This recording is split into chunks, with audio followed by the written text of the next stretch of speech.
Welcome to Perspectives in Mobile, the news podcast from the Mobile Ecosystem Forum. Join us discussing the world of telecommunications, technology, and mobile innovations. From London, Dario Betty, MEF CEO.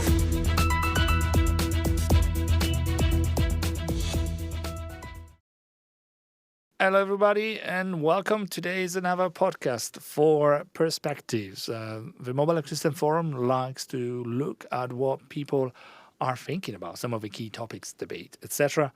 There's no better way than asking the persons directly involved in shaping, in making some of these companies, some of these debates, some of these discoveries. Today, we have Eddie DeCurtis, the regional CEOs for America at Secura.id, but a long life in mobile. And I can think, if you're just listening on our audio version, his voice, just his voice will make you think, oh, yes, Eddie, here you are. Hi, Dario. It's a pleasure being here with you. I'm actually very excited to be here with you. There's a seismic shift I'm looking at coming in the industry right now. It's it's coming. I think I have a lot of opinions, on why it's happening. But I'm looking at the industry. It's actually about to start pivoting, and there's an inflection point happening.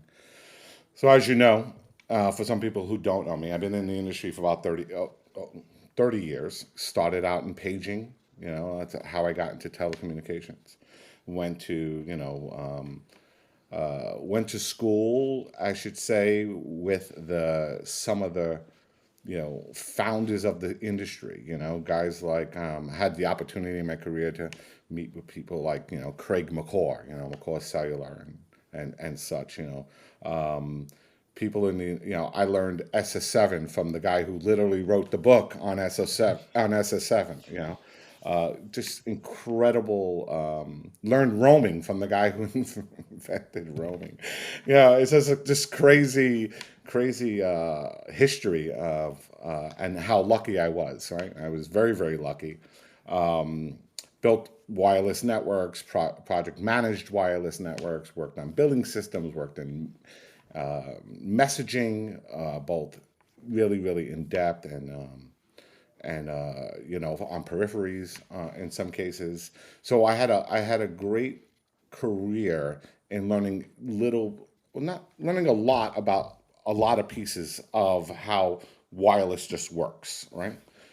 Moved over to kind of more salesy role, more business development from less of, let's say, project management, engineering type services and solutions. But like I said, I started in in paging, if you want, and then I moved to wireless, and then from wireless now more on what we used to call back in the day VAS services, value added services, which SMS kind of fell into, right? So been involved in SMS since, right, 1998. Right, in 1998, started dealing in messaging, doing different things, which eventually became what it is today, right? We were the first in a carrier provider. We created in a carrier SMS on a fluke, and there was some really, really smart people all thinking the same way, right?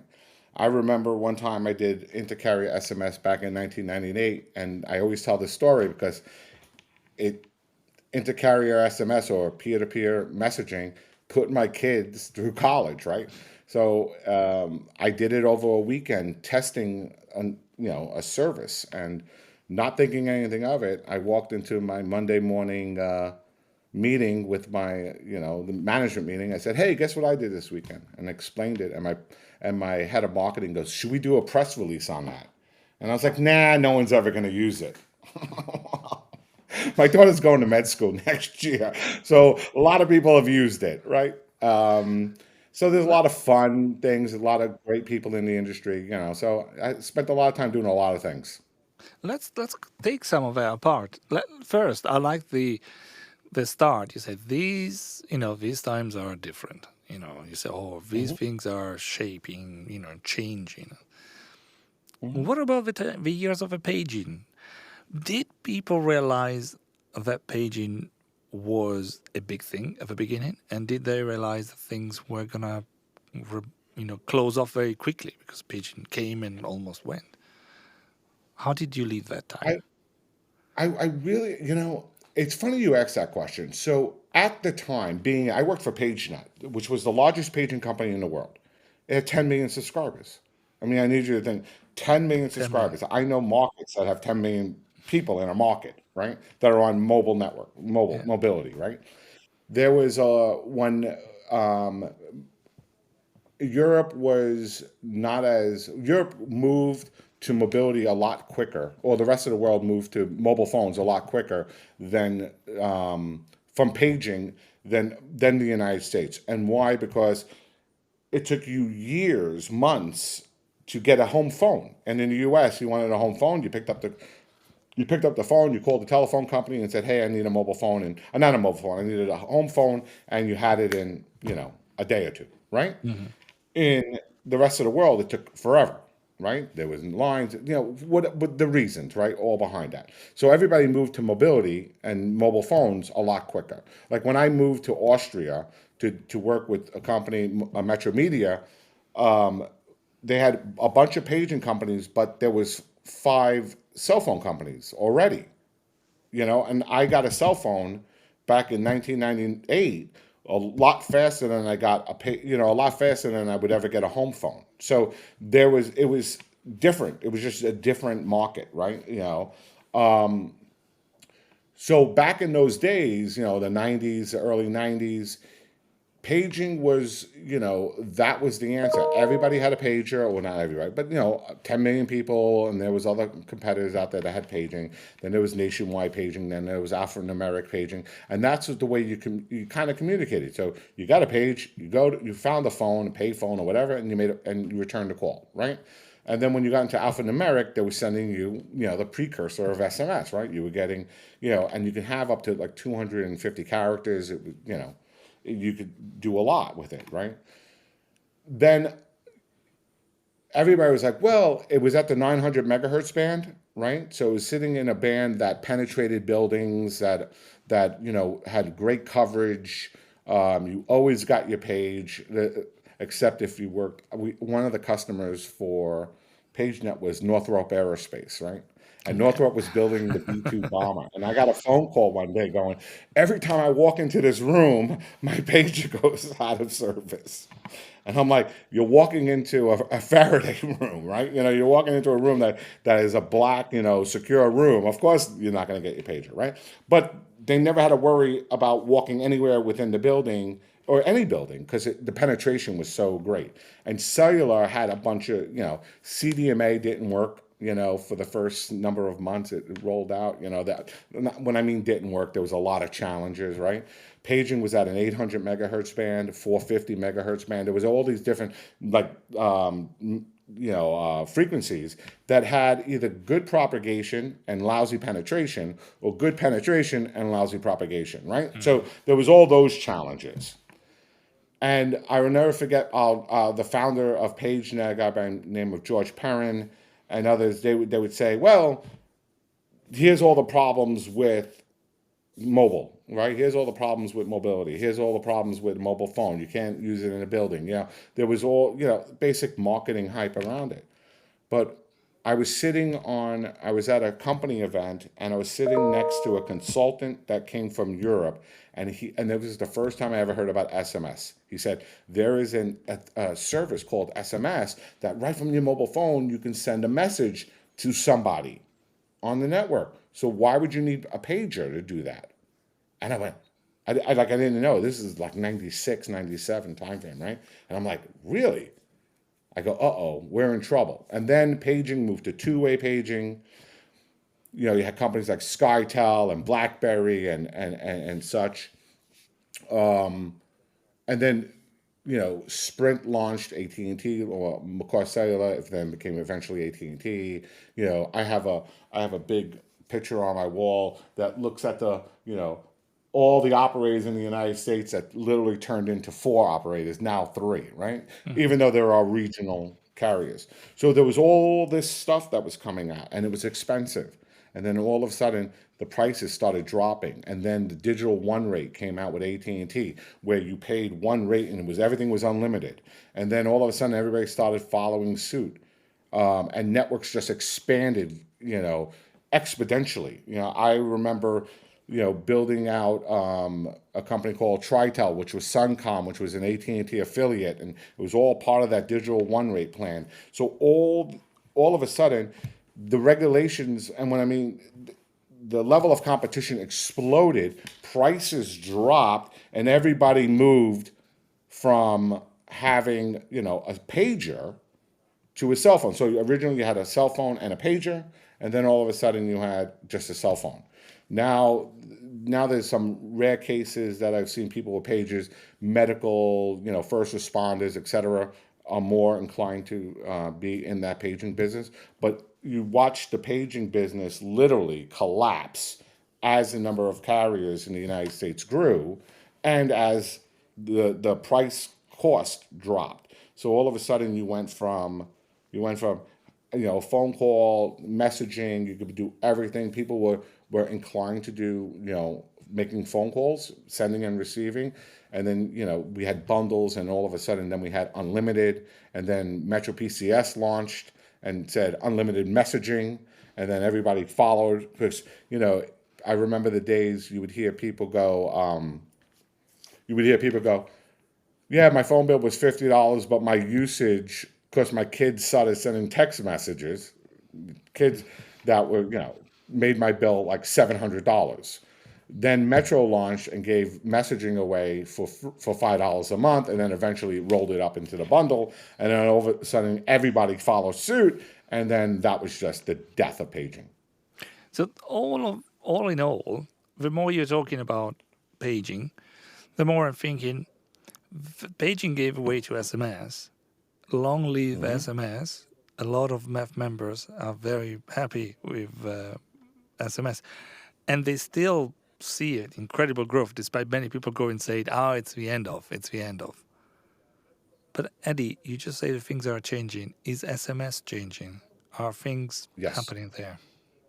Yes. Tell us more. I mean, you're a man of opinions. I'm sure you're not shy from that. I have a lot of opinions. So, is SMS dying? No. Is SMS changing? Yes. You know where I sat on RCS. I went from a non-believer to, me and a few other people with Jill and the GSMA were on the leadership committee for RCS. Became a huge fan of RCS. Again, due to outside influences, let's just say, RCS has its own challenges. SMS is moving to SMS over IP, right? So that's happening, right? So standard-based SMS as we know it is changing. SMS over 5G is, or SMS over IP, however you want to articulate that, is now going to maybe be the de facto standard. Who knows, right? You got Google and Apple challenging each other. You got iMessage versus RCS, or as I call it, Gmessage, right? There was an opportunity for the carriers. I think the carriers missed that opportunity. But I also think there was a lot of issues. There's a lot of blame on blame is abound, right? But let's talk about SMS. People are still sending messages. The United States and a few other countries don't have a WhatsApp issue, right? Because no matter how much a WhatsApp spends, I don't think the United States is going to ever truly flip to a WhatsApp. People still don't realize iMessage is free, everywhere in the world. So if I send you a message, Dario, and you have an iPhone and I have an iPhone, it's free. It's not charged. There's no fees on international SMS, from a P2P perspective, right? I still think it's ubiquitous. It's the only ubiquitous ubiquitous service that's in every carrier everywhere in the world other than voice, right? So for a brand to reach a customer, it is the only way to get 100% coverage in any country. Not RCS, not iMessage, not WhatsApp. And even though in some countries WhatsApp has almost 100% coverage, They don't have 100% coverage. The only service that has 100% coverage is SMS, period. And not even MMS has 100% coverage. SMS does. It's core to the network. All right. Why is it changing? It's going to change because the level of, and I don't want to, greed is a really, really bad word, but the carriers feel that there are, there are, they should be reimbursed for their eyeballs. Okay? And I have said this a million times. When these brands out there want to get it, it's the only industry in the world, mobility or SMS, it's the only industry in the world that if you have a bigger customer base and you have a lot of traffic, you charge less. It's crazy, right? I use this example when in the United States we have the Super Bowl. The Super Bowl is the largest watched television show every year. So every year the cost for a 30-second commercial increases. This year I just heard a 30-second commercial is $7 million.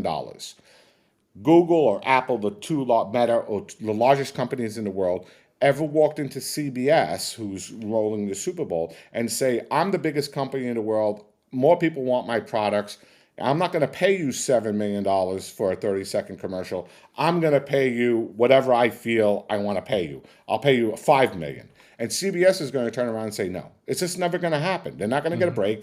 You're paying for access to that viewing audience. So you look at a company like AT&T or T-Mobile, hundreds of millions of subscribers, well, not hundreds, but over 100 million subscribers, 100 million eyeballs, or I'm sorry, 200 million eyeballs. You want access to that customer base to send your marketing material.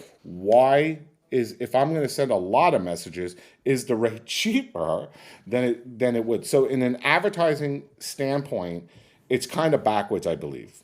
All right, that's not going to change. It's just my opinion, but that's not going to change the industry. But what you're seeing now is a lot of these carriers are saying, hey, you guys had not a free ride, but you guys relatively inexpensive for a long, long time. There should be value to my subscriber base and what you want to send to my subscriber base. So the price is going to increase. Then you got gray routes, but carriers have an innate way of breaking things before they even start. So it's not a penny. It's a penny in September, and then in December it's 50 cents. So all of a sudden it's like these brands get sticker shock, and they're like, okay, now I got to find a different way. So is it email, which is relatively free, right, or is it a different channel? Okay, So you are saying, and that's what you're seeing. So you're seeing that now, and maybe from a brand's perspective, from a marketing perspective, okay, I'll increase my price. I can maybe absorb that price, but from an OTP standpoint, which is still, I would say, plus 80% of the traffic, it becomes, I got to find a better way. And the better way, I believe, is mobile identity, because while you can send, it's the only other thing that's 100% ubiquitous, right, into a carrier network. You're a mobile device on a carrier network. I can read your SIM, not read your SIM card. Don't. I can access data attributes that the carrier allows me to access to provide the same level of service and a greater level of security to verify that mobile device and that consumer. and So I for think banks and fintechs and other things, that's where I see the shift. I need to stop you there for a second, because that's the important message for today. For some that might have not noticed, that probably in your podcast you were busy getting your airplane, sleepers on, or going for that walk. But I started saying that Eddie DeCurtis is working at Secure ID in mobile identity. Now, Eddie, you've been an SMS man now for 23 years, 22 years. Am I wrong? Yeah. Yeah. Is that a big change? What does that change mean? And you really jumped out of the SMS or jumped in on mobile identity, or you think the two will coexist? Is your money on identity now? not on The, SMS. the two the two will exist. All right, the two will exist. SMS is never going to go away, especially on the marketing side. Again, because of the ubiquity. But from a security and subscriber verification, when I speak with mobile operators around that, I say mobile identity is the third leg of the third leg the um, of the ecosystem now, right? So you have your marketing messages growing, continually growing year after year. You have your OTP traffic, which is the majority of your traffic, but you're starting to see drop offs, right? As you're starting to see larger and larger brands move away from OTP because of man in the middle. I mean, we can go through it. Man in the middle attacks, artificially inflated traffic, no price stability. I mean, there's tens of reasons. We can go through all the reasons individually if you want, right?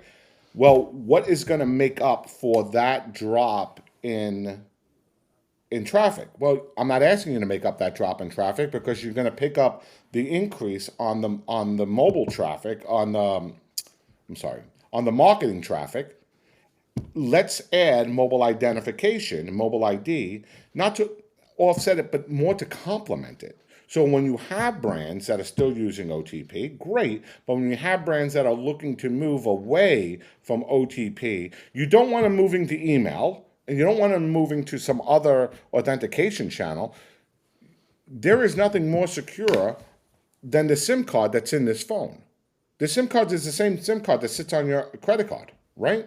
But now I can identify you on the mobile network, right? Is this phone Eddie DeCurtis? Or is this phone, can I send a silent authentication, which is the equivalent of an OTP, but is silent, by just adding your mobile number to verify this device that you're on? Yes. In the network, without any equipment going into the network, all done in a SaaS, PaaS, whatever you want to call it, environment, right? So let me ask you And if it just complements what you currently have. But there's a seismic shift going on. More and more brands are fed up with and we're talking about the largest brands in the world, fed up with the fact that they can't control, not that they can't control price. No one's asking to control price. But when you go from 8 cents a message to 24 cents a message in less than a year, I'm finding a new way to get my security verification through. And if so you're it's saying email or if it's something else, I'll do that. So now the carrier is going to lose that revenue, but let's not lose that revenue. It's a complement, and it's a service offering that is one more secure. It's the equivalent, and then you can start. Now, here's the secret. This is what I believe the secret sauce is of mobile identity. Silent authentication, or what we call safer auth, which is equivalent to, let's say, in sending a two-factor, is again more secure. Run against the mobile network, along as with your SIM. There's a whole bunch of technical stuff that goes in there, all done seamlessly behind the scenes. Now, for a fintech or a bank that has a KYC requirement, and the carrier then opens up that attribute, right, to be exposed to our safer auth framework. Just think about being able to offer the KYCs. Is that Dario Benini? Is that him? He's the one who signed up. And in some cases, is this his address that he claimed it was when he signed up for his bank account? Oh yeah. So you start doing mobile to person match. So what you end up doing is you're not just sending a 5-digit, 6-digit code. You're actually getting more and more attributes, up to 66 different network attributes of that person and there's your value as a carrier, right? You can then offer bundle programs and different pricing models for the different pieces of information or the different network attributes that a brand wants to have. let me ask That's you where it for gets some. sexy. Let me ask you for some of the other things, if they're sexy or not, but they're very part of your history. Did you have more fun on roaming when you're working on one phone, on interconnection, on VoIP? I mean, you got it all. What was it those years? And how different are they from now? All right. Messaging makes me crazy, but I always seem to come back, right? Roaming was a lot of fun, but then, again, it starts changing, right? T-Mobile rolled out unlimited roaming, right? You roam for free, you get, the cost of phone calls and messaging have been drastically reduced, and in some cases, if you pay a fee, like a $15 fee. So the days of sticker shock, especially in the United States, are over, right? Or bill shock. That's what they called it, bill shock. Companies like WhatsApp and Viber and Line and these over-the-top apps did away with, really took a hit to the roaming revenue. But and I don't know what the number is today, but I had a bet one day with somebody, and I said AT&T makes $15 billion a year on international roaming, and they went, no way. Well, AT&T is a public company, so we went out to their public filing, and it said international roaming, $15 billion with a B, not an M, with a B, right? So roaming is a huge revenue driver for a lot of these companies. It was, I think, I liked roaming. I enjoyed it. I liked the way it all kind of fit together and worked together. I knew there was a problem again with bill shock, and I tried to fix it. I think, when I was at Live Person, we were looking at how to enhance roaming for the carriers, utilizing RCS and utilizing, conversational AI and conversational commerce that gave the subscriber a better user experience, right? So you landed in Tokyo, welcome to Japan. Here's a list of hotels, here's a list of restaurants where the carriers can start actually monetizing when their subscribers roam. Do you want to buy a roaming pass? All within conversational AI and utilizing conversational AI and conversational commerce. So you started enhancing the roaming experience. So, I I think my career shifted from the plumbing nuts and bolts, let's make it work and let's make it, let's make money from it, to more, how do we enhance it? How do we make it a better user experience? And how do we go up the value chain, right? So yes, roaming makes a lot of money, but if you're making $1 from roaming, how do I make $10 from advertising, or $100 from advertising on that same subscriber? Okay. And what's going to happen now? Back to identity. What's going to happen then? Is that moving upwards? From Yes. the operators going directly to the brands, the hyperscalers of today. Is that the plan with Secura? So, so I think so. The way I like to describe it is there are three sets of mobile operators, right? In the mobile identity space, right? There's three sets of operators.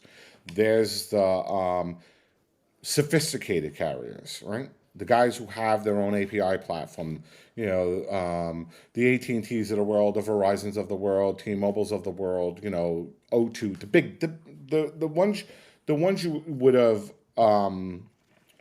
assumed would have that, right? The Vodafones of the world, the very, very sophisticated, right? All the ones we're already connected to, right? So, those are my sophisticated guys, right? And then you have two levels of unsophisticated. And when I mean unsophisticated, I don't mean they're not as sharp as, let's say, at AT&T, but there's a level of sophistication. Unsophistication is, I'm a mobile carrier. I know about APIs. I want to open up APIs, and I don't know how to do it. Can you help me? Okay? There's a huge chunk. Now remember, I don't know what the latest number is, but let's just say there's 800 mobile operators around the world. 75 of them are very sophisticated, and then 725 of them fall in two different buckets. A big bucket that says, hey, I want APIs. I don't know how to do it. I need your help. I don't have the budget to spend millions of dollars on an API platform. I don't have the development resources on an API platform. I don't have this. Can you help me? And Secure comes to the table and says, of course we can. We have a beautiful API framework developed by the guys who basically invented mobile identity, okay? Or Mobile Connect for GSMA, right? So beautiful top-down approach, very, very simple to implement, very simple to use. Northbound API, extremely easy. Southbound API, extremely easy. Making their life simple. Now let's launch a mobile identity service. And then there's a section of the carriers that can't spell API, not because it's new. They just don't know. They don't know it. They don't Priorities. understand it. They know voice. They know SMS. They know, that's it. That's all they know, right? Maybe they still have a 2G network. Who knows, right? They're just not that savvy, or they're not at that point. So it's our job to educate them, right? And say, hey, this is all the things you could do. It may not be with Sakura, it may be one of my competitors, it may be whatever, but Sakura, again, is here to evangelize and help you, move you to that second layer of unsophisticated to the first layer of sophisticated, where you can then offer a mobile identity product to not only your local brands, but the global brand ecosystem to connect in and, again, participate in the revenue stream, right? And So, that's the beauty about mobile identity. so for you, what would you like to see next in this market? Ubiquity, right? So we run into markets where, let's say we have, there's 4 carriers. All 4 carriers have we have mobile identity with all 4 carriers, right? Because most markets 4 carriers, right? We have connectivity for mobile identity, all 4 carriers. But carrier A, they do, safer authentication, which is silent auth, and they do SIM swap, right? Then the next carrier does the same, and they add in KYC packages, right? And then the next one has, only no SIM swap, no KYC packages, no. So for a brand, that becomes a challenge, right? If I need the same information across the carrier ecosystem, in some cases, I can't get the same information. I'm limited. So being able to get ubiquity on the attributes that are offered, right? Let's say top 5 attributes that are offered, right? I think that will accelerate the move to mobile identity. That's one. Fantastic. Or that ubiquity level. So if everybody's doing the same thing, that would be great. Then the carriers really need to not break it before they launch it. And that means understanding the price elasticity of the market, not pricing it more expensive than OTP, not going crazy on the pricing, right? I mean, not just, willy-nilly changing pricing and whatever. Understand that there is a future value offering, right? So you could go in and say the equivalent of OTP is made. So let's say OTP is 5 cents. You could say the equivalent for mobile identity is 2.5 cents to accelerate the transition if you wanted to do that, right? But you don't say it's 5 cents for OTP and 10 cents for mobile identity, because no one's ever going to use it at that point, right? Yeah. They're just not going to use it. Like, you can't price RCS more than you price WhatsApp, right? Because, or more than the WhatsApp pricing, because WhatsApp's ubiquitous. RCS is only a handful of subscribers, right? So understanding pricing, getting pricing right, and then move up the value chain as you're offering more and more attributes. That's my opinion, and I think that's what needs to be communicated with the mobile ecosystem out there. Well, great. Well, thank you, Eddie, because we had half an hour and it flew already. I suspect we need another half an hour with you at some point, if not more, to talk about all the other things, including what you just chatted, in the SMS interconnection, your years in between, their design, internet infrastructure, lots of other things. Well, we'll have to come Yeah. back to that. But Well, Eddie, as appreciate it. always, very, very strong opinions, which we like. Thanks, Eddie, and lovely to Well, hear from you. and thank you to you and to the MEF for everything you guys have been doing in the industry, helping to evangelize and trying to get some level of ubiquity and everybody all on the same page. Well, thank you So very much. I appreciate it. Thank you, Eddie. Until the next time. And thank you all for listening Thank to you, our Dario. podcast. Bye-bye. Thank you. Be well. Thanks for listening to Perspectives in Mobile. Join us next as we explore telecoms, technology, and mobile innovations. Stay tuned, stay connected, and let's unlock the mobile potential together.